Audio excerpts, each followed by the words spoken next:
잔잔한 바람이 불어오는 평화로운 평원. 그런데 갑자기 어디선가 거대한 오니 괴물이 나타나 날뛰기 시작했는데요. 그리고 곧이어 또 어디선가 사무라이 옷을 입은 사람들이 줄줄이 나타나기 시작하더니 누군가의 외침을 시작으로 일제히 오니를 둘러싸고 공격하기 시작했답니다. 이게 도대체 무슨 상황인 것일까요?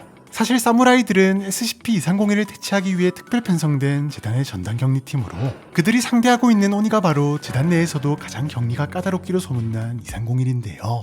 2301은 특정 지역에 매달 출현하는 일명 변형성 독립체로 그때그때마다 다른 모습으로 나타나는 것이 특징인데, 한 가지 공통된 패턴은 세계 각국의 민담이나 연극, 그리고 전설 속에 등장하는 괴물의 형태를 모방한다는 점이랍니다. 그 중에서도 특히 녀석이 선호하는 것으로 추정되는 모습은 일본의 오니와 유럽의 드래곤이지만 때때로 전혀 예상치 못한 괴물의 모습으로 나타나기도 하며, 문제는 어떤 모습으로 나타나든 매우 적대적이라는 것으로 녀석은 이야기 속 괴물이 가진 모든 능력을 자유자재로 사용하며 마주치는 모든 인간을 죽이려 하는 것은 물론 본능적으로 인구 밀도가 가장 높은 곳을 향해 이동하는데요. 심지어 녀석은 총이나 폭탄 세례에도 어떠한 피해도 입지 않는 데다 재단이 자랑하는 최고급 격리시설조차 쉽게 파괴해버리거나 탈출해버리는 탓에 아주 특별한 방법으로만 녀석을 막을 수 있답니다. 바로 녀석이 등장하는 이야기 속 퇴치 방법을 그대로 재현하는 것인데요. 네, 2301은 모습이나 능력뿐만 아니라 약점까지도 모방하기 때문에 똑같은 방법으로 공격하지 않으면 피해 자체를 입힐 수 없기 때문, 가령 녀석이 드래곤의 모습으로 나타날 경우 요원들은 중세기사의 갑옷과 무기를 착용한 상태로 녀석을 공격하며, 녀석이 오니의 모습으로 나타난 경우에는 요원들 역시 일본 사무라이로 변장한 뒤 공격하는데, 이때 중요한 건 괴물이 등장한 이야기에 맞춰 공격 방법과 순서, 그리고 공격 위치는 물론 필요하다면 대사까지 그대로 재현해야만 녀석에게 피해를 입힐 수 있다는 점이랍니다. 단 녀석과의 직접적인 대화는 경계해야 하는데, 자칫 불필요한 대화가 길어지게 되면 재현해야 할 스토리의 흐름에서 벗어나 더 이상 2301에게 피해를 입힐 수 없게 되기 때문인데요. 적절한 연기와 재현이 더해진 공격을 통해 녀석에게 충분한 피해를 입혔다면 2301은 급속도로 썩어 들어가기 시작하는데, 만약 이때 잔해가 모두 썩어 없어지기 전에 누군가가 조금이라도 연기에 소홀해지면 녀석이 재출현할 수 있기 때문에 모두가 끝까지 긴장을 놓아선 안 된답니다. 현재까지 밝혀진 바 이러한 메소드 연기만이 녀석을 퇴치할 수 있는 유일한 방법이며, 처음만 해도 고증에 따른 방법으로 녀석을 격리하려는 시도도 진행했지만 분명 효과가 있던 격리 방법도 시간이 지나면 무효화시켜버리는 것이 확인되면서 현재는 빠른 퇴치를 최우선으로 하는 격리 절차가 확립되었는데요. 현재 재단은 일본과 유럽에서 유래하는 괴물의 모습을 선호하는 2301의 출현 패턴에 맞춰 일본 괴물에 대항하는 알파팀과 유럽 괴물에 대항하는 베타팀을 구성, 녀석의 출현 지역 주위로 가설 격리지대 델타3를 설치하고 알파팀과 베타팀이 항시 현장에 대기 중이며, 일본과 유럽 괴물 2의 모습으로 출현하는 상황을 대비한 예비 격리반까지 대기 중이랍니다. 알파팀과 베타팀은 각각 일본과 유럽의 전설 및 신화, 그리고 종교와 연극에 대한 광범위한 지식을 완벽히 숙지한 상태로 2301의 출현과 동시에 녀석이 등장한 이야기를 파악한 뒤 즉시 퇴치에 나서는데요. 다만 처음에는 일본 괴물만 모방하던 녀석이 어느 순간부터 유럽 괴물도 모방하기 시작한 만큼 재단은 2301이 다른 나라 괴물의 모습도 모방할 가능성을 충분히 염두에 두고 있으며, 만약 다른 나라의 괴물로 출현할 시 즉시 예비조가 동원되어 2301을 퇴치할 방법을 찾은가 동시에 격리 준비가 완료될 때까지 D기급을 이용해 녀석이 인구 밀집 지역으로 접근하는 것을 최대한 늦추고 있는데요. 이 같은 격리와 동시에 재단은 2301이 완벽한 고증이라는 특수한 형태의 변칙성을 가지게 된 이유와 함께 괴물에 대한 정보를 얻는 방법에 대해 연구를 진행 중이지만 아직까지 별다른 성과는 없는 상황이라고 하네요. 2023년 3월의 어느 날 아침, 새벽 내내 당직을 섰던 영희 박사는 퇴근을 위해 개인 연구실로 이동 중이었는데요. 그런데 그 순간 엄청난 개근과 함께 복도 한쪽 벽이 와르르 무너져 버렸답니다. 요주의 단체의 습격인지 변칙 개체의 탈주인지는 알 수 없었지만 공격이 이어지지 않는 잠깐의 틈을 이용해 빠르게 현장을 빠져나간 영희는 기지 전체에 이 사실을 알렸고, 마침 그날따라 일찍 출근했던 시간 변칙부 소속 철수 박사 역시 기지 전체에 울리는 경보에 만일의 사태를 대비하고 있었는데요. 그런데 어찌된 일인지 경보는 곧바로 완전히 꺼져버렸고, 박사는 다행히 별일 아닌가 보다 하고 안심하며 다시 업무 준비에 집중하고 있었답니다. 그런데 이게 웬일, 얼마 되지 않아 또다시 울리기 시작하는 살벌한 경보음. 짧은 간격으로 켜졌다 꺼졌다를 반복하는 것이 어딘가 이상하긴 했지만, 그렇다고 경보를 무시할 수는 없는 노릇이니 일단 안전한 곳으로 자리를 옮기려 한 철수. 그런데 그 순간 다시 한번 경보음이 사라져버렸고, 그와 동시에 묘한 이질감을 느낀 박사는 불안함에 주위를 살피기 시작했는데요. 그런데 그 순간 또 한 번 울리는 경보음. 박사는 뭔가 확실히 잘못되었다는 생각에 즉시 최초 신고자로 등록된 영희에게 연락을 시도했답니다. 둘은 평소 친분이 있었던 터라 직접 현재 상황을 물어보려 한 것인데요. 하지만 도대체 무슨 일이냐는 철수의 물음에 영희가 대답을 채하기도 전에 전화가 툭 하고 끊겨버렸고 동시에 경보음 역시 또 멈춰버렸답니다. 철수는 영희가 누군가에게 당했다는 생각에 즉시 그녀의 연구실로 이동하며 다시 한번 그녀에게 전화를 걸었고 그 순간 철수는 깜짝 놀랄 수밖에 없었는데요. 자신의 통화 목록에 바로 직전에 통화한 영희가 없었던 것. 설마 하는 마음에 한 번 더 전화를 건 철수였지만 영희는 아침부터 웬일이냐며 아무렇지 않게 전화를 받았고 그 순간 전화기 너머로 쿵 하는 굉음이 들려왔으니 네, 다른 사람은 몰라도 시간 변칙부 소속이었던 철수는 직감적으로 알 수 있었답니다. 바로 일정 시간이 반복되는 시간 루프가 발생했다는 사실을 말이죠. 문제를 파악한 철수는 즉시 정확한 상황을 파악하기 위해 분주히 움직이기 시작했답니다. 잠시 후 빠르게 상황 파악을 끝낸 철수였지만 그는 오히려 좌절할 수밖에 없었는데요. 루프의 간격이 짧을 것이라 예상하긴 했지만 짧아도 너무 짧은 단 5분이었기 때문. 네, 뭘 하든 너무나도 짧은 시간이었답니다. 정확히 7시 50분 17초부터 7시 55분 17초까지 형성된 5분짜리 시간 루프는 심지어 우주 전체에 발현 중인 것으로 확인되었고 여기에는 재단 요원들도 예외는 아니었지만 그나마 다행인 것은 왠지 자신을 포함한 한국 지부의 시간 변칙부 소속 요원 몇 명의 기억은 시간 루프를 겪고도 그대로 유지된다는 것을 확인할 수 있었다는 점인데요. 즉, 전 우주에서 단 몇 명만을 제외한 모든 사람들이 무한히 반복되는 5분 속에 완벽하게 갇혀버린 것.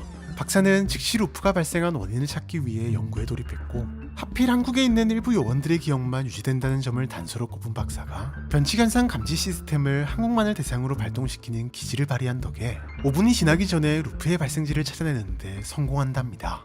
감지 시스템이 찾아낸 장소는 다름 아닌 한국의 한 가정집이었는데 문제는 단 5분 만에 요원이나 박사가 직접 방문하기는 불가능한 거리라는 점이었고 결국 정확한 원인이라도 파악하자는 생각에 재단이 보유 중인 초고속 드론을 날려보내기로 결정. 아슬아슬하게 집 내부로 들어가는데 성공하는데요. 하지만 왜인지 1층에서는 아무것도 발견할 수 없었고 다시 한번 드론을 보낸 끝에 드디어 2층 창문을 통해 한 남자아이와 엄마로 보이는 여성을 발견하는 데 성공했지만 여전히 문제는 지극히 부족한 시간. 네, 아무리 최단 거리로 빠르게 날아가도 두 사람의 모습을 잠시나마 포착하는 것이 고작이었는데요. 다만 몇 번의 관찰을 반복한 결과 매번 남자아이의 행동만 조금씩 달라진다는 점, 녀석이 잠드는 순간 루프가 다시 시작된다는 점 등등 루프를 만들어낸 대상이 바로 남자아이라는 것을 알아낼 수 있었고 요원 한 명이 대상이 잠들기 직전 뭔가를 중얼거리는 것을 포착하면서 루프의 결정적인 원인을 찾아내는데 성공했으니 혹시 여러분들도 포착하셨나요? 네, 남자아이의 입모양을 집중적으로 촬영한 결과 녀석은 엄마 5분만 더요 라고 말하며 다시 잠에 들고 있었고 이 말인즉슨 전 세계적인 시간 루프를 발생시킨 원인은 다름 아닌 등교하기 전 딱 5분만 더 자겠다는 녀석의 간절한 바람 때문인 것으로 보였답니다. 이후 박사는 이 현상을 SCP-305-KU로 지정한 뒤 해결책을 찾기 위해 다양한 시도를 진행했지만 여전히 모자란 5분이라는 시간 제한 탓에 총 350회가량의 루프가 진행된 지금까지도 별다른 성과는 얻을 수 없었는데요. 다만 그나마 희망적인 것은 어쩌면 남자아이가 충분히 만족스러운 잠을 잔 후 5분만 더를 멈추고 침대에서 스스로 일어난다면 루프가 사라질 가능성이 높다는 점이지만 한편으로는 지금까지 하루가 넘게 반복되는 루프 속에서도 전혀 일어날 기미가 보이지 않기에 어쩌면 영원히 5분 속에서 벗어나지 못할 가능성도 무시할 수 없는 절망적인 상황이라고 하네요. 오랜만에 긴 휴가를 맞이해 일본으로 여행을 떠난 철수. 관광명소 여기저기를 즐기며 즐거운 여행을 마친 철수는 늦은 밤이 돼서야 미리 예약해둔 숙소에 도착할 수 있었는데요. 이번 여행의 숙소는 조금 특별한 곳이었는데 이왕이면 일본의 감성을 제대로 느껴보고 싶다는 생각에 일본 가정집을 빌리는 에어비앤비 중에서도 얼마 전까지 진짜 현지인이 살았던 집을 찾아 빌렸던 것. 분명 특별한 경험이었지만 철수는 그때까지만 해도 알지 못했답니다. 이 선택이 특별함을 넘어 특수한 경험을 하게 만들어 주리라곤 말이죠. 여행의 피곤함에 금세 골아떨어졌지만 한밤중 화장실에 가기 위해 잠에서 깬 철수.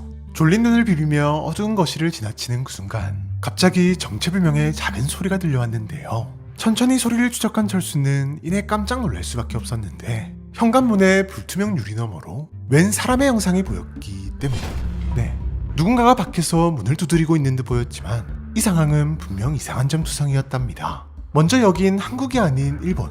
즉 이 한밤중에 누군가가 여행객인 자신을 찾아올 리는 없을 터 하지만 또 그렇다고 현지인이 집을 착각했다고 생각할 수도 없는 것이 문 밖에 사람이 문 열어주세요라고 한국말로 말하고 있었기 때문이었는데요. 네, 한국에서부터 따라온 스토커부터 한국인인 척하는 범죄자 등등 별의별 생각이 다 들었던 철수였지만 그나마 목소리가 아주 낮고 작은 남성의 목소리였다는 점, 어딘가 모르게 차분하게 느껴졌다는 점 등등 숙소를 착각한 또 다른 여행객일지도 모른다는 생각에 철수는 조심스레 누구냐고 물었지만 그는 계속 똑같은 말만 반복할 뿐이었고, 그럴수록 철수는 더더욱 문을 열 수 없었답니다. 그래서였을까요?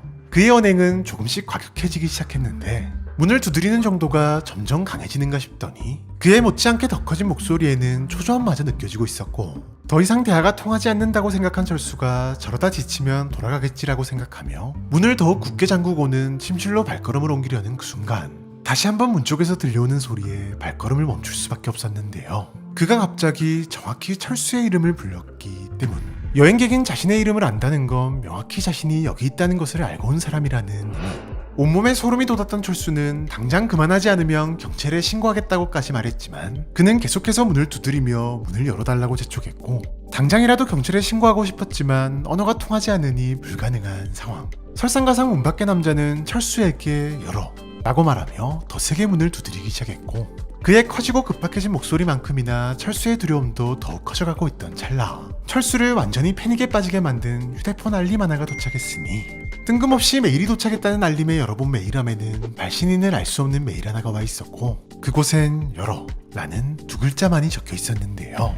끊이질 않고 울려대는 알림에 철수는 완전히 혼이 나가버릴 지경이었지만 그는 창문이 흔들릴 정도로 문을 더욱 세게 두드리며 뭐라는지 모를 비명소리를 내지르고 있었고, 철수는 그저 누군가가 이 소리를 듣고 자신을 도와주러 오기를 기다렸지만 이루어지지 않을 헛된 바람일 뿐. 이제는 벽 전체가 심하게 흔들릴 정도로 녀석의 행패는 더욱 심해지고 있었고, 중간중간 보이는 녀석의 하난 듯한 몸부림은 당장이라도 문을 부수고 들어올 것만 같았기에 철수는 무기가 될 만한 것을 손에 들고 만약의 사태를 대비할 수밖에 없었답니다. 그런데 집이 부서져라 문을 두드리던 소리가 갑자기 뚝 하고 끊기더니 어느새 문 너머의 실루엣이 사라져 있었고, 동시에 어디선가 묘한 악취가 풍겨오기 시작했는데요. 철수는 상황 파악을 위해 슬쩍 문 쪽으로 다가갔고, 확실히 그는 사라진 듯 보였지만 그렇다고 차마 문을 열어볼 용기는 없었기에 한참을 문 앞을 지키고 서 있다 그대로 잠이 들어버렸답니다.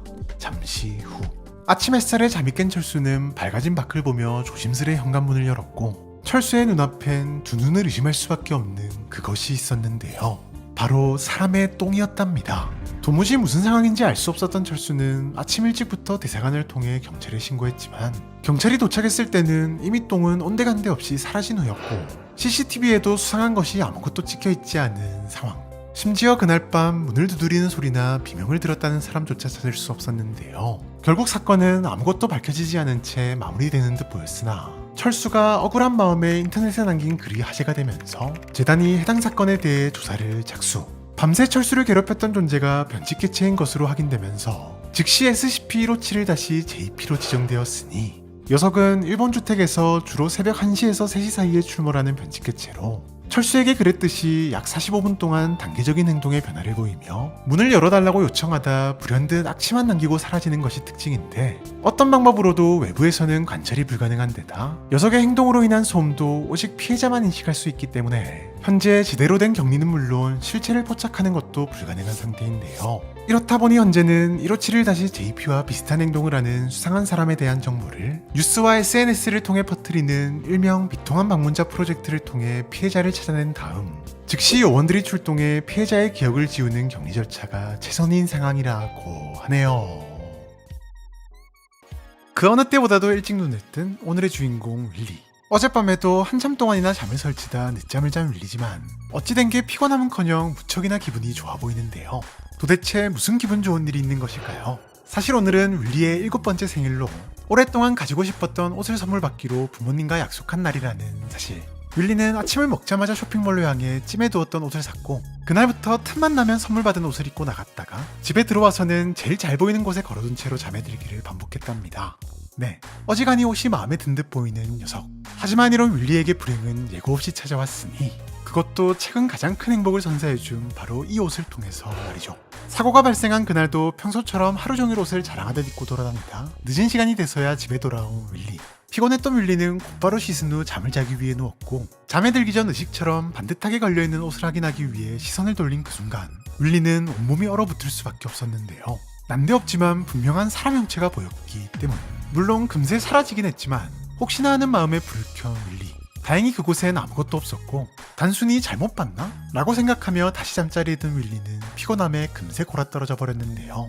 다음날 아침, 그날도 역시나 체의 옷을 입기 위해 옷걸이 앞으로 간 윌리는 자연스럽게 두 손으로 옷을 들었고, 그 순간 옷에서 뭔가가 쑥 하고 튀어나오더니 그대로 윌리의 몸통을 꿰뚫어 버렸답니다. 감히 비명조차 지르지 못한 채 그대로 쓰러져 버린 윌리. 이후 20분 정도 지났을까요? 한참이나 방 안에서 나오지 않는 윌리를 찾아온 엄마가 발견했을 때는 이미 윌리는 가다출혈로 목숨을 잃은 상태였는데요. 해당 지역의 경찰은 왠지 사건을 은폐하려 했지만 피해자의 복부가 통째로 사라진 끔찍한 사고였던 터라 금세 소문은 걷잡을 수 없이 퍼져나갔고, 이내 경찰이 공개하지 않았을 뿐 인근 지역에서 비슷한 사건이 여러 발생했다는 사실은 물론 아직까지도 범인은커녕 아무런 단서도 발견하지 못했다는 사실까지 밝혀지면서 결국 사건은 재단의 관심까지 끌게 되었답니다.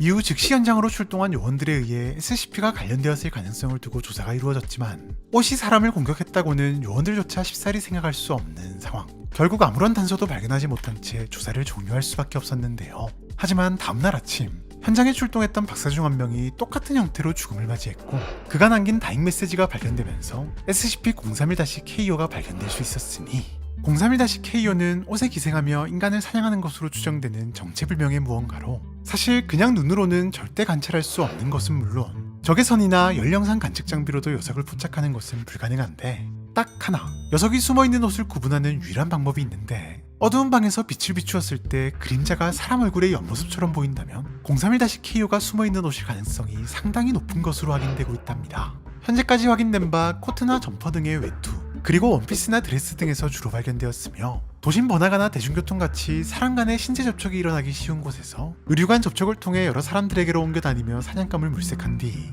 대상이 자는 사이 옷걸이에서 사냥 준비를 완료. 다음날 아침 옷을 입으려는 찰나를 이용해 대상을 공격하는 방식을 사용하는 것으로 확인되었으며, 박사의 경우처럼 때때로 피해자의 시신에 숨어있다 옷으로 옮겨가는 것도 가능한 것으로 보이는데요. 다만 아직까지도 녀석들의 정확한 정체를 파악하지 못했다 보니 어떤 목적으로 인간을 사냥하는 것인지, 또 자연에 얼마나 많은 개체가 퍼져 있는 것인지 등등 관련 정보가 심각하게 부족한 상황으로 추가적인 피해를 막기 위해 재단은 031-KO 관련 예산을 30% 증액하면서까지 연구에 힘쓰고 있답니다. 이와 동시에 민간 공권력과의 적극적인 공조를 통해 031-KO와 관련 있어 보이는 의심 사례를 확보, 그림자 실험을 통해 녀석의 존재 여부를 판별하고 있으며, 존재가 확인될 경우 즉시 수거해 제6기지에 위치한 14번 특수경리실 캐비넷에 격리하고 있는데요. 종종 이 과정에서 옷이 닿는 실수가 발생하기도 하는데, 이 경우 얄짤없이 모든 옷을 탈의한 후 소각 처리하는가 하면 연구 및 격리가 이루어지는 기지 전체에 주기적으로 특별 공지를 남김으로써 031-KO로 인한 피해를 최소화하기 위해 여러 노력을 진행 중이라고 하네요. 여러분, 여자가 한을 품으면 온유월에도 서리가 내린다라는 속담을 아시나요? 여자가 억울함으로 인해 생긴 응어리진 마음인 한을 너무 많이 가지면 한창 더운 날씨에도 서리가 내리는 말도 안 되는 현상이 일어날 만큼 여자들의 한은 무섭다. 그러니까 여자들한테 잘하자라는 의미의 비유적인 속담인데요. 그런데 이에 못지않은 엄청난 한으로 변칙적 현상을 만들어낸 존재가 있다고 합니다. 오늘은 엄청난 한을 품은 존재가 누구인지, 또 어떤 변칙적 현상을 만들어냈는지에 대해서 알아보도록 하죠. SCP의 확보부터 실험, 그리고 격리까지 매일매일을 정신없이 보내고 있는 재단 요원들. 그런데 이 바쁜 와중에도 재단 요원들의 관심을 확 끄는 소문 하나가 돌기 시작했는데요. 얼핏 소문의 내용은 잠을 잘 때 종종 발생하는 가위눌림의 일종이었지만, 재단이 이 소문에 주목할 수밖에 없었던 이유는 꿈에서 공통적으로 목격되는 의문의 존재 때문이었답니다. 해당 꿈을 꾼 요원들은 모두 한밤중에 가슴을 짓누르는 듯한 엄청난 고통을 느끼며 잠에서 깨는데, 어째서인지 눈을 제외하고는 어떤 신체 부위도 움직일 수 없는 흡사 가위에 눌린 상태가 되어버리는데요. 그리고 곧이어 방 구석에 뭔가가 있다는 것을 알아채는데, 그것은 다름 아닌 D계급이랍니다. D계급의 상징인 주황색 유니폼을 입고 가슴팍에는 D1313이라고 쓰인 명찰까지 달고 있는 분명한 D계급. 다만 왜인지 얼굴은 도저히 알아볼 수 없을 만큼 일그러져 있는데요. 이후 D계급은 미끄러지듯 꼼짝 못하는 상태의 요원에게 다가오기 시작하는데, 처음에는 아주 천천히 다가오는가 싶지만 D계급의 얼굴을 자세히 보려 하거나 D1313일이 누구였는지에 대해 생각하려 할수록 점점 빠른 속도로 다가와 매우 가까이에서 요원의 눈을 뚫어져라 쳐다보기 시작하는데요. 그리고는 한 손을 쭉 뻗어 요원의 몸에 갖다 대는데 그 순간 요원은 갑자기 엄청난 고통을 느끼기 시작한답니다. 다만 이상한 것은 당시 요원은 어떠한 병이나 부상이 없음에도 또 D계급이 분명 직접적인 공격을 한 것이 아님에도 그리고 꿈인 게 분명한 상황임에도 엄청나게 사실적인 고통을 느낀다는 것인데요. 오죽하면 잠에서 깨어난 후에도 심리적 후유증이 남을 정도라는 사실.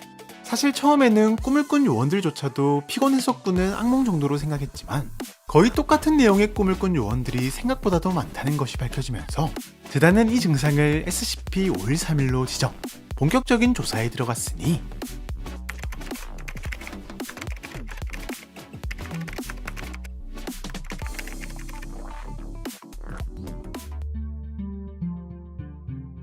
박사들이 가장 먼저 진행한 것은 D13131에 대한 조사.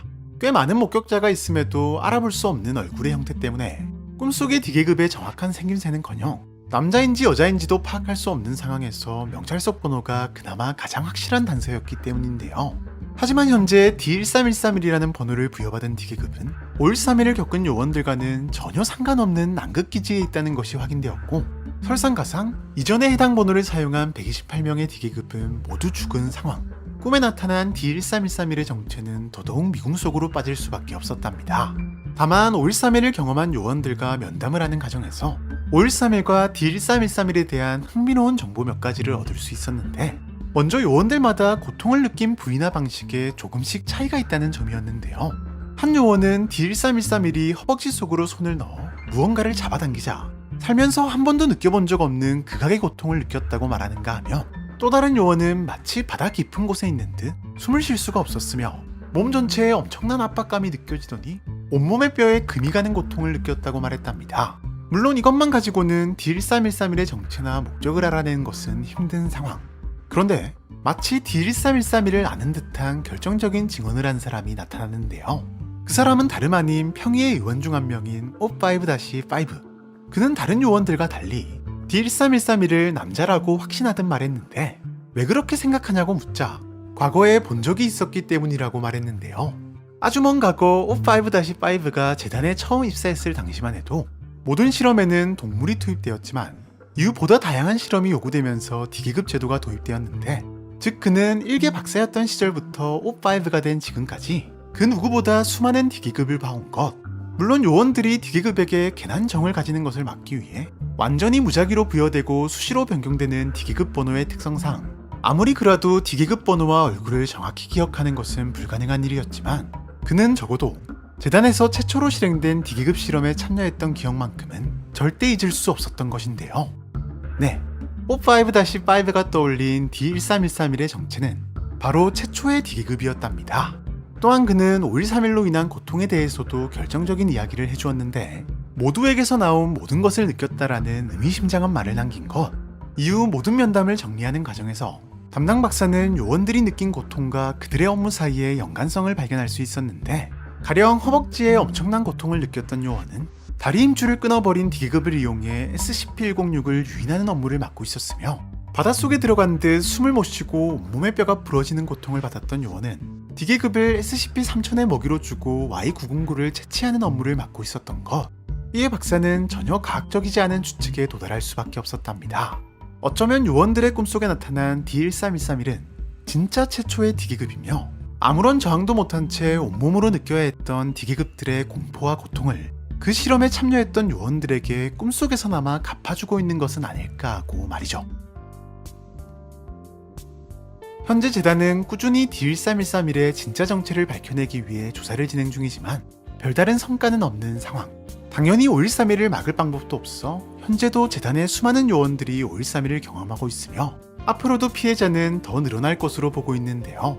다만 조사를 통해 5.13일은 한 명당 한 번만 경험한다는 것과 5.13일의 존재를 아는 사람이 5.13일을 경험할 확률이 더 높다는 것이 밝혀지면서 모든 요원들에게 5.13일의 존재는 비밀로 유지되고 있으며 5.13일과 관련된 모든 업무는 정신건강보조인공지능 로봇인 소피아가 맡고 있답니다. 소피아는 정신건강 정기점검을 구실로 5.13일을 겪은 모든 요원들과 면담을 진행해 자료를 수집하고 있는 중이라고 하네요. 북아메리카 오데오 지역에 위치한 SCP 재단 소속 제98기지. 한창 퇴근 준비 중이던 알리 박사의 연구실로 요원 한 명이 심각한 표정으로 뛰어들어왔답니다. 다급한 요원의 보고를 듣고는 침울한 표정으로 고개를 떨구는 알리 박사. 요원이 전한 것은 다름 아닌 그의 가장 친한 동료였던 메이슨 박사의 죽음이었는데요. 메이슨의 장례를 치르는 내내 알리는 메이슨과 나눴던 마지막 대화를 머릿속에서 떨칠 수가 없었는데, 메이슨의 죽음이 어쩌면 그녀의 이야기를 흘려들은 자신의 탓 같았기 때문이랍니다. 사실 몇 달 동안 제98기지에는 이상한 일이 발생하고 있었는데, 최근 들어 직원들의 사망 소식이 부쩍 늘어나고 있었던 것인데요. 물론 흔히 괴물로 불리는 존재와 동고동락하며 일하는 재단 직원에게 있어 죽음이란 언제든 일어날 수 있는 꽤 흔한 일이었지만, 이번만큼은 경우가 조금 달랐는데, 죽음의 원인이 전부 제각각인데다 심지어 SCP와는 아예 관련도 없는 죽음이 대부분이었기 때문이랍니다. 가령 기지 관리인이었던 브루노 아문센이 빙판길에 미끄러져 내진탕으로 사망한 것을 시작으로 이사 보좌관이었던 제이트 마찬트를 포함한 5명이 차량 추락 사고로 인해 동시에 사망하는가 하면, 하필이면 추락 사고가 발생한 지점에서 휴가를 보내고 있던 직원 내과의 빅토리아 브랭싱턴이 떨어진 차량에 의해 사망하는 등 크고 작은 사고로 인해 예상치 못한 죽음을 맞이한 것인데요. 상황이 이렇다 보니 대부분의 직원들은 찝찝해하면서도 그저 불행한 사고가 발생한 것이라 생각할 수밖에 없었는데, 그때 유일하게 다른 목소리를 냈던 사람이 바로 메이슨이었답니다. 그녀는 연속적인 사망사고가 그저 우연이 아니라고 강력하게 주장했고, 적대단체의 소행의 가능성을 제시하며 철저한 조사를 요구했는데요. 다행히 그녀의 주장이 받아들여지면서 재단은 대대적인 조사에 돌입. 이전에 발생했던 사망사건들을 조사하는 과정에서 물류 운송 직원이었던 노리나 칼라브레스가 폭발사고에 휘말리며 사망한 사건과 이사간보로 근무 중이던 빅터 발라렌이 벽을 뚫고 들어온 음주운전 차량에 의해 사망한 사건 등 석연치 않은 몇몇 사건들을 확인. 사건에 연루된 모든 사람들을 조사했지만 적대 단체와의 연관성은 찾아낼 수 없었답니다. 게다가 누군가 특정한 목적을 가지고 일부러 벌인 살인사건이라기엔 타깃이 된 직원들의 소속이나 직급이 너무나도 다양했던 데다 사고의 형태나 원인도 일관성을 발견할 수 없는 충분히 일어날 수 있을 법한 사고가 대부분이었고, 결국 모든 사고는 단순 사고였던 것으로 마무리되었는데요. 물론 그럼에도 메이슨은 아무리 생각해도 우연이 아닌 것 같다며 알리에게 몸조심하라는 말을 전했지만 쓸데없는 걱정이라며 핀잔을 줬고, 며칠 뒤 그녀 역시 브레이크가 고장난 차에 치여 목숨을 잃었던 것이랍니다. 그제서야 그녀의 생각이 어쩌면 틀리지 않았을지도 모른다고 생각한 알리는 모든 사망사고에 대해 다시 한번 철저히 조사하기 시작했고, 얼마 뒤 아주 충격적인 사실을 발견할 수 있었는데요. 모두 제각각이라고 생각했던 사고의 배경에 전부 하나같이 버스가 연관되어 있었기 때문이랍니다. 네, 물류 차량을 폭발시킨 사고의 원인도 다름 아닌 버스였으며, 가장 많은 사망자가 발생했던 추락사고 당시 직원들이 타고 있던 차도 버스였던 것은 물론 음주운전자가 몰았던 차량, 그리고 메이슨을 죽게 만든 차량 역시 버스였고, 심지어는 빙판길에 미끄러졌던 이유 역시도 버스를 타기 위해 급하게 뛰어가다 발생한 것이었는데요. 혹시나 하는 마음에 알리는 1년간 발생한 모든 사망사고에 대해 조사를 진행했고, 버스와 동료들의 죽음 사이에 무언가 관련이 있다는 확신을 가질 수밖에 없었답니다. 인근 지역에서 민간인의 죽음이 버스와 직간접적으로 관련된 경우는 사망자 5만 명 중 1명꼴이었지만, 그에 반해 재단 직원은 사망자 50명 중 1명꼴로 죽음이 버스와 관련되어 있었기 때문. 네, 1년간 무려 56명의 직원을 죽음에 이르게 한 사망 원인 1위가 다름 아닌 버스였는데요. 알리는 즉시 모든 사실을 보고한답니다. 보통이라면 기막힌 우연의 일치 정도로 여겨도 이상할 게 전혀 없는 상황이었지만, SCP 재단은 말도 안 되는 것들을 항상 마주하는 집단인 만큼 그의 의견을 받아들였고, 몇 번의 실험을 통해 어떠한 형태로든 재단에 고용된 사람이 북아메리카 오데오 지역 내에서 운행 중인 공공버스에 접근하는 경우 거의 확실하게 사망하게 된다는 사실을 확인. 이를 통계적 변칙성의 일종으로 분류하고 SCP-7025로 지정하는데요. 다만 아직까지도 7025를 발생시키는 존재의 유무 같은 직접적인 발생 원인은 찾아내지 못한 터라 막을 방법도 찾아내지 못한 상황. 현재 재단은 북아메리카 오데오 지역 내에서 활동하는 모든 재단 직원들에게 공공버스의 위치 및 경로를 실시간으로 감시하고 예측한 자료를 제공하고, 운행 중인 공공버스에서 최소 100m 이상 떨어져 활동할 것을 지시한 상태이며, 특히나 중요한 요원들의 경우 기지 외부 외출을 아예 금지시켰는데요. 다만 운행되는 공공버스가 존재하는 이상 7025의 영향을 100% 피할 수는 없었기에 평의회가 직접 나서 록펠러 재단을 통해 7025가 발생하는 지역 내의 공공버스 노선을 아예 제거하기 위한 정치적 로비 활동을 진행 중이라고 하네요. 여러분이 아는 가장 기묘하고 기괴한 장소는 어디인가요? 우리 동네 뒷산부터 버뮤다 삼각지대, 혹은 나만 알고 있는 어딘가 등등 의외로 기묘하고 기괴한 일들이 벌어지는 장소가 우리 주변 곳곳에 있는 것 같은데요. 오늘 소개할 SCP-980-KO도 우리 주변 어디에나 있을 법한 장소이지만 상당히 충격적인 현상이 일어나고 있다고 합니다. 오늘은 980-KO가 어떤 장소인지 또 어떤 기묘한 일이 벌어지고 있는지에 대해서 알아보도록 하죠. 오늘도 아무도 모르게 지역경찰에서 스파이로 활동 중인 재단요원 X씨. 그런데 다소 충격적인 신고 전화가 걸려왔는데요. 한 장소에 요상한 자세의 시체들이 엄청나게 많이 있다는 거. 순간 직감적으로 변칙적인 무언가와 연관이 있다는 것을 느낀 X씨는 즉시 재단에 보고했고 현장에 출동한 재단 요원들은 충격을 금치 못했으니 현장은 신고 그대로 상당히 충격적인 상황이었기 때문이랍니다. 마치 땅에 꽂힌 듯한 모습으로 목숨을 잃은 채 방치되어 있는 많은 사람들. 그 중에는 오래되어 보이는 것도 있었지만 얼마 안 되어 보이는 것도 있었는데요.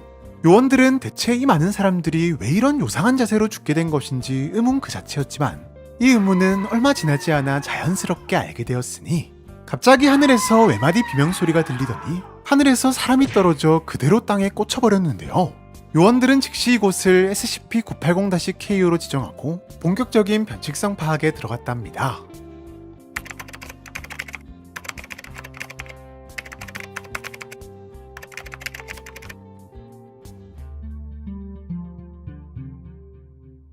요원들의 예상대로 980-KO는 무시무시한 변칙적 현상이 발생하고 있는 장소였는데요. 겉보기엔 평범하다 못해 아무것도 없는 가로 세로 100m 크기의 땅.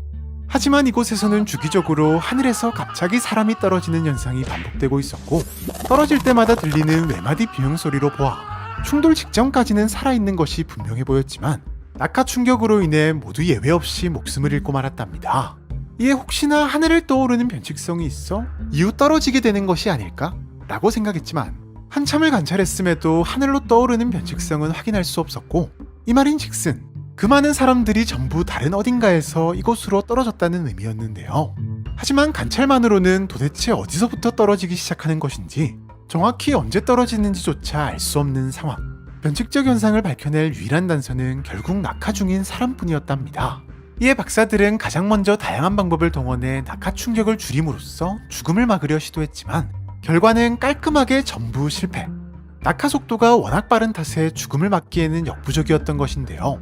답답한 마음에 비명소리가 들리는 순간 질문을 하는 등 할 수 있는 모든 시도를 해보았지만 역시나 워낙에 빨리 떨어지는 터라 제대로 된 답변을 듣기도 전에 충돌하면서 실패. 결국 떨어지는 사람을 살리거나 목숨을 잃기 전에 정보를 알아내는 것은 불가능하다고 결론 지어졌고 박사들은 DNA 검사를 통해 피해자들의 신원 파악을 실시. 다소 놀라운 결과를 확인하는데요. 모든 사람들이 실종자로 확인된 것. 게다가 대다수가 하필이면 실종된 지 5년에서 7년 정도 되었다는 공통점까지 있었답니다. 또한 수상한 점이 몇 가지 있었는데 먼저 낙하 충격으로 대부분 부서지긴 했지만 옷차림부터 소지품까지 실종 당시와 똑같았다는 것. 네, 최소 5년이 지난 시점까지 살아있는 상태로 실종되었던 사람들이 실종 당시와 똑같은 상태라는 것은 어딘가 갇혀 있었을 가능성이 높아 보였는데요.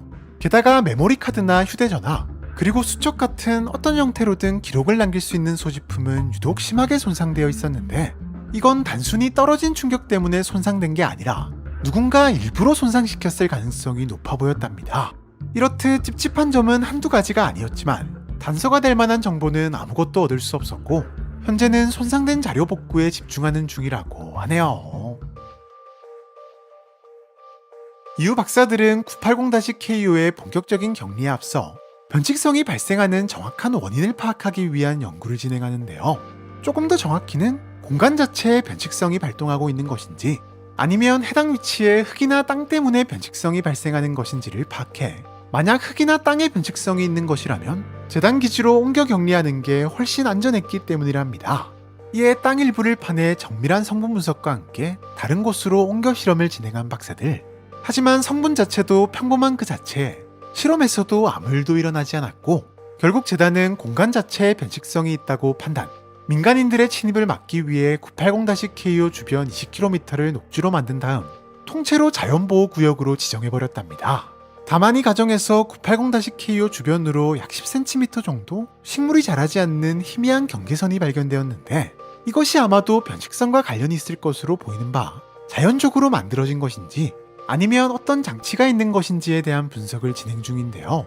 980-KO의 격리 자체는 사실 외부인의 출입과 목격만 막으면 크게 어려울 것이 없기 때문에 출입 방지를 위한 철책과 경고문을 설치하고 혹시 모를 목격을 방지하기 위해 비행기 통행을 통제하는 것만으로도 충분, 격리 등급도 안전을 부여받은 상태랍니다. 다만 대략 1년에 40번 정도 떨어지는 사람들을 그대로 방치해둘 수는 없다 보니 980-KO 주변에 기지를 세워 매번 추락자가 발생할 때마다 그때그때 신원 파악 및 뒤처리를 진행하고 있는데 문제는 980-KO 격리 업무를 맡을 요원이 항상 부족하다는 것.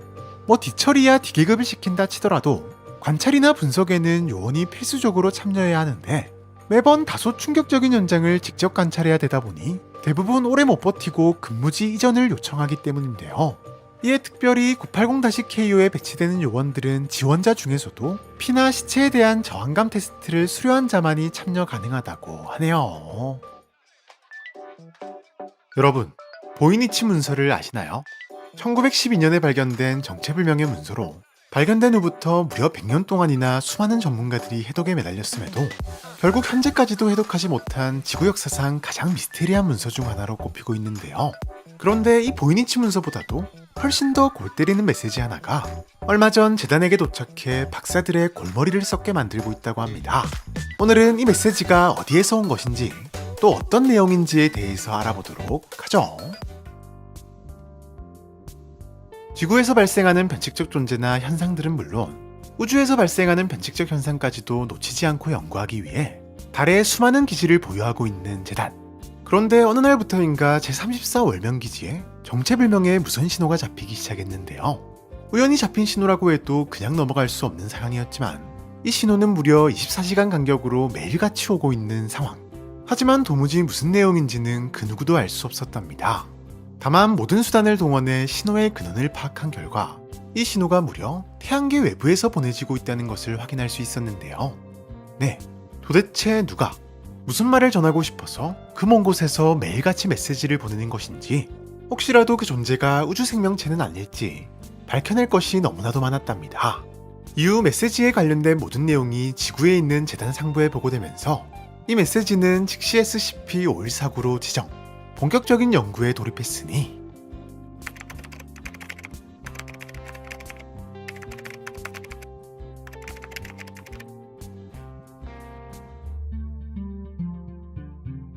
먼저 박사들은 5149가 UTF-8 형식의 짧은 메시지가 반복되는 구조라는 것을 파악할 수 있었고 보다 수월한 해독을 위해 코드를 해석해 종이에 출력하자 44개의 점이 아주 복잡하게 배치된 다음과 같은 형태의 메시지가 출력되었는데요. 수많은 점들과 공백으로 만들어진 처음 보는 형태의 메시지. 더군다나 태양계 바깥에서 보내온 이 메시지를 본 박사들은 당연하게도 외계 생명체의 언어 소통 수단, 즉 외계 언어라고 판단했고 즉시 해독을 위한 작업에 들어간답니다. 재단에게도 외계 종족과의 접촉은 그 자체로도 상당히 흥미로운 일이었던 것은 물론 먼 우주의 행성까지 매일매일을 보낼 정도의 메시지라면 혹여나 먼 우주에서 발생할 위험 상황을 전달하기 위함일 가능성이 있는 등 당연하게도 중요한 내용이 담겨 있을 것이라 판단한 것인데요. 이에 보다 전문적인 해독과 빠른 처리를 위해 암호학자와 언어학자 그리고 무선통신 기술자로 이루어진 5149 전담해독팀을 제34 월명기지로 파견한답니다. 기지에 도착한 5149 전담해독팀은 각 분야의 최고 전문가들답게 상당히 다양한 방면으로 접근해 해독을 시도했지만 안타깝게도 그 결과는 생각보다도 더 처참했는데요. 먼저 형식적이긴 하지만 혹시 모를 가능성을 두고 현존하는 모든 현대 언어 번역 시스템을 통해 각 나라의 언어로 번역을 시도한 박사들. 하지만 당연하게도 외계에서 온 5149는 어떤 언어로도 번역이 안 돼서 실패. 다음으로는 5149의 특징이 점과 공백이라는 것에 집중하고는 점을 기반으로 만들어진 고대 언어를 싹 모아 비교를 시도했지만 5149의 해독에 도움이 될 만큼 유사한 언어를 찾지 못해 실패.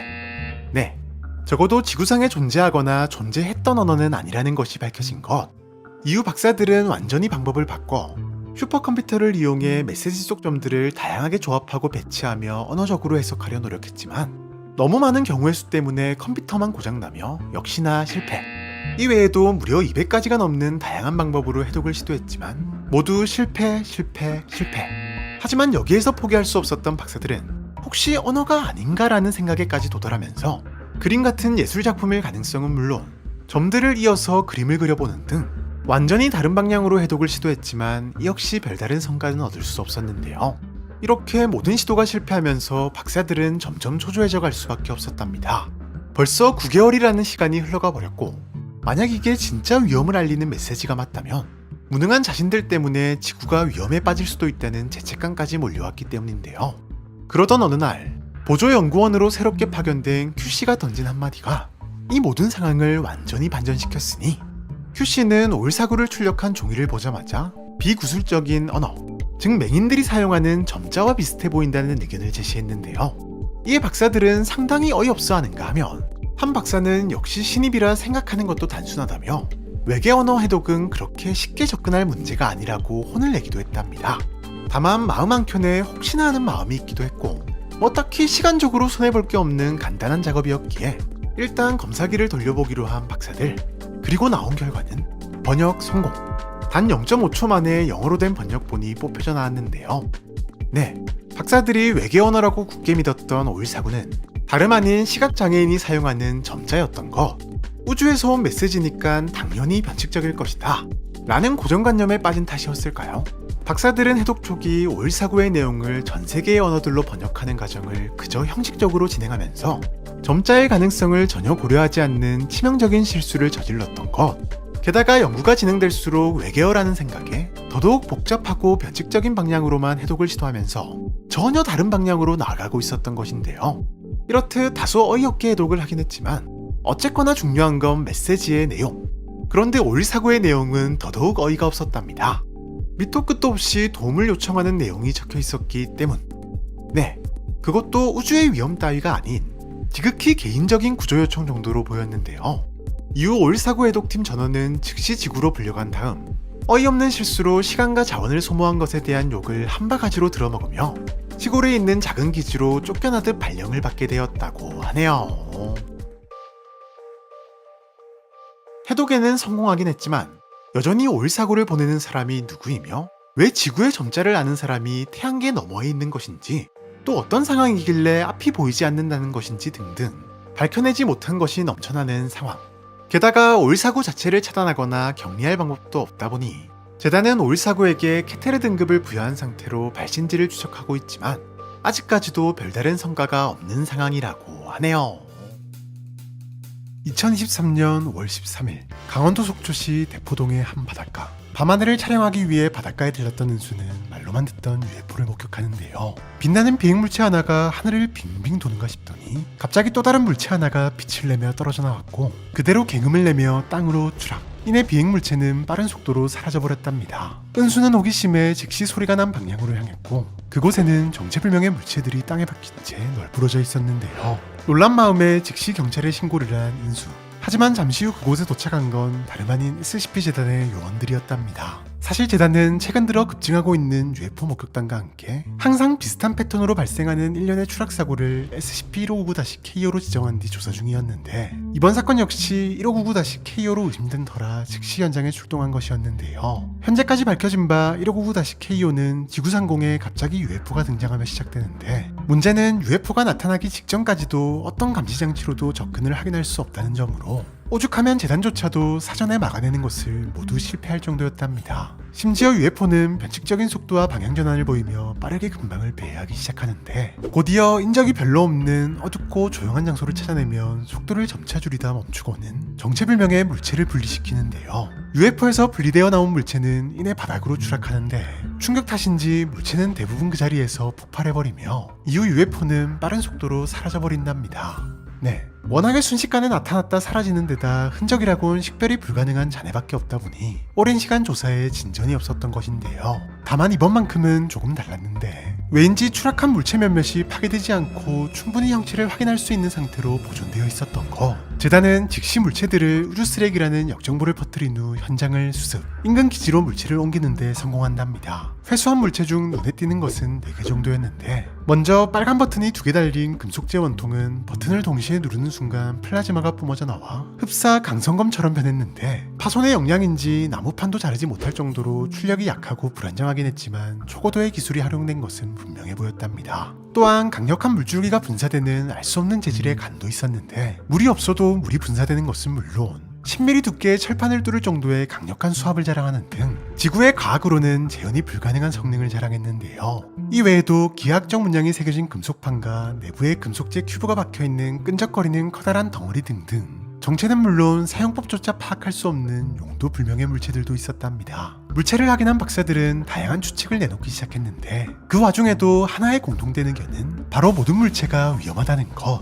네, 어쩌면 이는 외계 생명체의 경고 혹은 침략의 시작이라는 의견이 제시될 정도였는데요. 물론 정찰이나 공격이 목적이라면 빛을 내며 눈에 띄게 날아다니는 것부터 작은 규모의 공격만 반복적으로 진행한다는 것은 아무래도 이상했던 데다, 과거의 기록까지 검토한 결과 1599-KO는 무려 1609년부터 현대에 이르기까지 꾸준히, 그것도 엄청나게 많이 발생한 것으로 확인되면서 녀석들의 진짜 목적은 더더욱 미궁 속으로 빠져들어갔는데요. 다만 그럼에도 녀석들이 본격적인 공격을 앞두고 일종의 선발대를 보내고 있으며, 지구인은 이해할 수 없는 외계인 특유의 사고방식 혹은 전략 전술에 의한 작전의 가능성이 가장 유력한 가설로 꼽혔답니다. 게다가 설상가상, 물체를 해수한 지 일주일이 되던 날 분명 해수 직후에는 확인되지 않았던 글씨가 물체에 나타난 것이 확인되었고, 몇 주에 걸쳐 해독한 결과 정확한 의미는 파악할 수 없었지만 경고성이 가득한 메시지라는 것은 분명했던 바, 재단은 본격적인 침략에 대한 모든 가능성을 열어두고 감시관찰 장비를 특수 제작하는 등 1599-KO에 대한 감시 강도를 더욱 높이기 위해 총력을 기울였답니다. 다만 그럼에도 1599-KO의 발생 빈도는 꾸준히 증가하고 있었고, 추락하는 물체의 규모와 개수도 점차 증가함에 따라 피해도 점점 커져간 것은 물론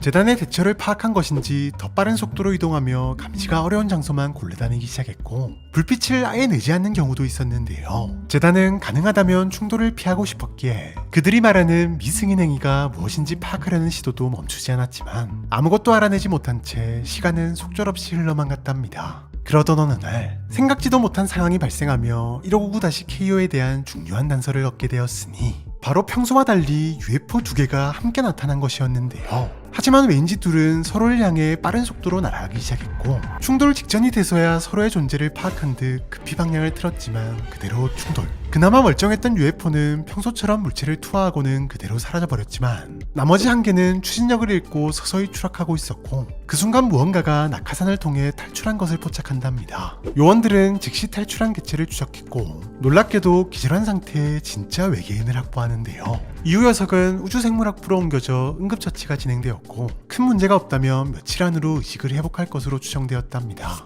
네, 본 녀석들의 정체는 물론 수백 년간 지구를 방문하고 물체를 투하한 진짜 목적을 파악할 수 있게 된 것, 과연 UFO에 숨겨진 진실은 무엇일까요?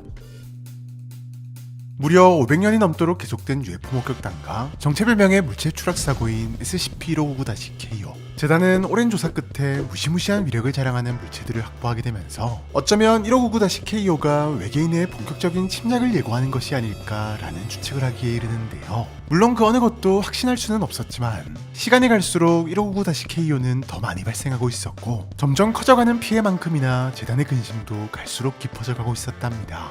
그런데 어느 날 2개의 UFO가 충돌하는 사고가 발생하면서 부상을 입은 외계인을 현장에서 확보할 수 있었고, 이내 치료에 성공하면서 드디어 1599-KO의 진실에 도달할 수 있었으니, 외계인을 확보한 지 3일째 되던 날 드디어 힘겹게 눈을 뜨는 데 성공한 외계인. 다행히 녀석은 재단이 자신을 치료해줬다는 사실을 파악하고는 꽤나 우호적인 태도로 박사를 맞이했고, 녀석이 가지고 있던 정체불명의 장치를 통해 대화가 가능하다는 것을 확인한 박사는 조심스레 녀석과의 면담을 시도했는데요. 먼저 지구에 온 이유를 묻는 질문에 상당히 쪽팔려하며 대답을 회피하는 녀석. 뭔가 찜찜한 반응에 박사가 다시 한번 차분하게 대답을 유도하자, 대뜸 지구에서는 집에 잔뜩 쌓인 물건들을 어떻게 처리하냐며 의도를 알 수 없는 질문을 던졌고, 한참을 의아해하던 박사가 보통 팔거나 버린다고 대답하자 그제서야 웃음을 보이며 자신도 사실 쓰레기를 버리러 온 것이라고 말하며, 최근 규제가 심해진 탓에 조금 멀리 오게 되었다며 머쓱해했는데요. 네, 수년간 외계인에 의한 지구 침략의 전조현상이라고 여겼던 추락 폭발 사고가 실은 전부 쓰레기 무단 투기 행위였던 것. 게다가 이 말인즉슨 위험한 무기라고 추측했던 엄청난 파괴력을 자랑하는 물체들 역시 전부 쓰레기라는 의미. 도무지 납득이 되지 않았던 박사는 재단이 확보한 물건들을 보여주며 제대로 된 확인을 부탁했고, 그 순간 녀석은 마침 자신이 버렸던 물건이라며 자연스레 물건에 대해 설명하기 시작했는데요.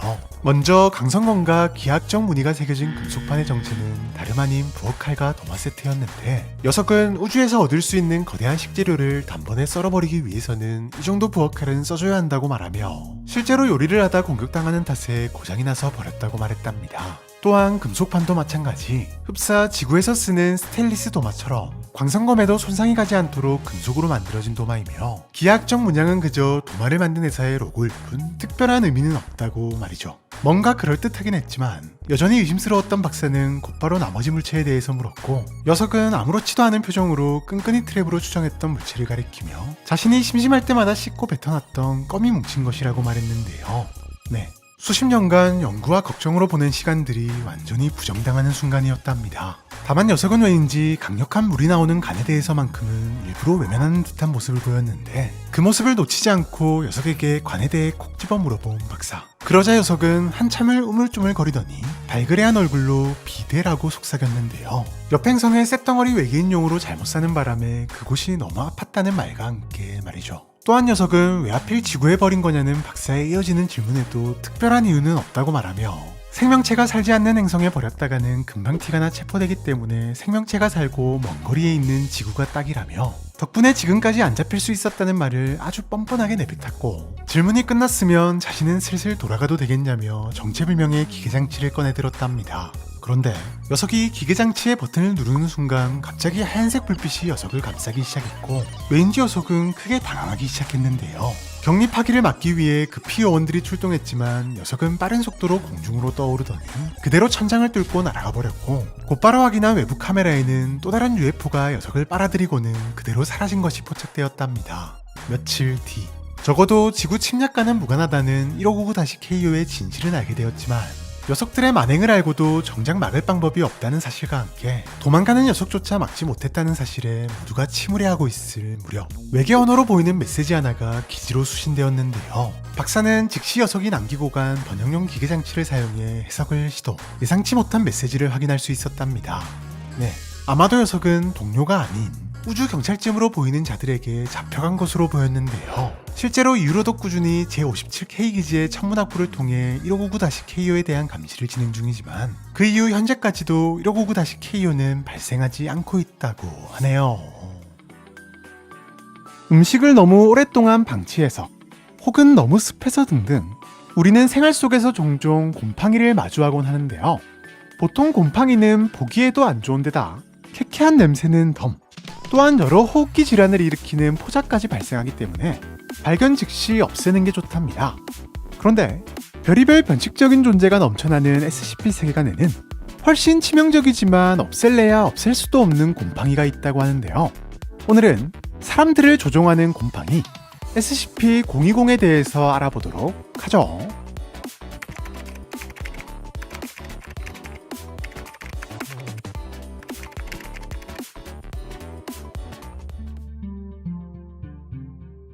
SCP-020은 지금껏 듣도 보도 못한 특이한 변칙성을 가진 곰팡이로 무려 생명체를 완벽히 지배할 수 있는데요.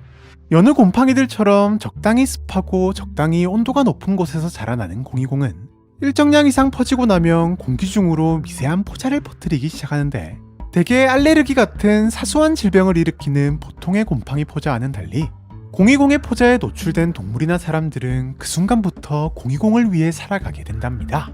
이게 무슨 말인고 하니, 020은 알 수 없는 방법으로 포자에 노출된 대상의 생각과 행동을 조종하는 것으로 보이는데, 사람의 경우 갑자기 집안의 온도와 습도를 높여 020이 더욱 빠르게 증식할 수 있도록 만드는 것은 기본. 뜬금없이 인싸력이 발동해 친구들과 이웃들을 집으로 초대하기 시작하는데요. 물론 이 역시 더 많은 사람들을 포자에 노출되게 만듦으로써 자신의 영향력을 확장시키려는 020의 설계인 것이랍니다. 이 외에도 020은 상당히 지능적으로 숙주를 활용하는 모습을 보이는데, 아예 인간의 몸에 자리를 잡고 집을 벗어나 더 많은 숙주를 찾아다니는가 하면 집을 완전히 장악하고 얼마 지나지 않아 실컷 활용한 숙주들의 건강 상태를 악화시켜 목숨을 잃게 만드는데, 이 역시 020의 설계. 시신을 수습하기 위해 찾아온 구조대와 가족마저 숙주로 만드는 것은 물론 장례식에서조차 부지런히 숙주를 만든다는 사실. 물론 여기까지만 들으면 에이 곰팡이한테 그렇게까지 당한다고? 그냥 포자 만들기 전에 없애면 되는 거 아님? 이라고 생각하실 수도 있지만 정작 당하는 대상은 자신이 020에게 조종당하고 있다는 사실은 물론 020의 존재조차도 알 수 없는데요. 보통의 곰팡이와 달리 020은 육안으로 관찰이 불가능하며 오로지 사진 혹은 영상을 통해서만 보이기 때문이랍니다. 네, 뭐 형체가 보이기라도 하면 최소한 없애려는 노력을 하거나 누군가는 이상한 낌새를 느끼겠지만 보이지가 않으니 꼼짝없이 당할 수밖에 없는 것인데요. 실제로 과거 020을 처분하기 위해 기특대가 출동했을 당시 한 여성이 아주 태연하게 집 안으로 들어오라며 기특대를 맞이했지만 사실 그녀는 시카를 숨긴 채 기특대 요원을 공격하려 했고 확인 결과 이미 얼굴의 3분의 2 이상이 020으로 뒤덮여 있었다고 하네요. 현재까지 알려진 바 020을 처리하는 가장 확실한 방법은 불태우는 것인데요. 하지만 워낙에 빠르게 주변을 장악하는 020의 특성상 이마저도 쉽지 않은 게 현실이랍니다. 실제로 처음 020을 발견했을 당시 이미 해당 마을 주민 대부분이 020에게 당한 상태였고 결국 산불로 위장해 마을 주민들은 물론 마을 하나를 통째로 태우고 나서야 겨우 수습할 수 있었는데요. 이에 박사들은 020이 퍼지는 것을 예방하기 위한 대책을 연구 중에 있지만 아쉽게도 별다른 성과는 없는 상태랍니다. 다만 재단은 지속적인 연구를 위해 020의 표본을 확보해 밀폐된 원통형 배양실에 보관 중이며 실험을 제외하고는 항상 밀폐된 상태를 유지한 채 내부에 설치된 카메라를 통해서만 매일매일 상태를 확인 중인데요. 또한 출입 시에는 방호 장비 착용은 기본, 반드시 에어락을 통해서만 출입해야 하며 재단 요원들이 020에게 지배되는 최악의 상황을 막기 위해 출입 직후 소독을 필수적으로 진행하고 있답니다. 다만 박사들은 재단에서 격리 중인 020 말고도 이미 세계 곳곳에 020이 퍼져 있을 것으로 보고 있으며 실제로 최초 보고서가 작성되는 그 잠깐 동안에도 020으로 의심되는 사례 12건이 보고되기도 했는데요. 이렇듯 격리도 꽤 까다로운 데다 눈에도 보이지 않으며 사람을 조종해 자신의 영역을 넓히려는 특성 탓에 현재 020은 케테르 등급을 부여받은 상태라고 하네요.